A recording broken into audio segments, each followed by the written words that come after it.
নমস্কাৰ আটাইলৈ আৰু আজি মই আপোনালোকৰ বাবে লৈ আনিছোঁ মিছৰ পৰা কিছুমান মেখেলা চাদৰ আৰু যদি আপোনালোকৰ পছন্দ হয় আপোনালোকে লৈ ল'ব পাৰিব আৰু ইয়াৰে প্ৰাইচটো কালাৰবিলাক মই আপোনালোকক দি দিছোঁ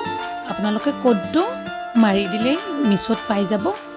আৰু ভিডিঅ'টো আপোনালোকে সম্পূৰ্ণকৈ চাব তেতিয়া আপোনালোকে গম পাব মই কি মেখেলা চাদৰ দিছোঁ আৰু যদি ভাল পায় ভিডিঅ'টো দেন আপোনালোকে লাইক কমেণ্ট সাবস্ক্ৰাইব কৰিব থেংক ইউ আপোনালোকে ভিডিঅ'টো চাই লওক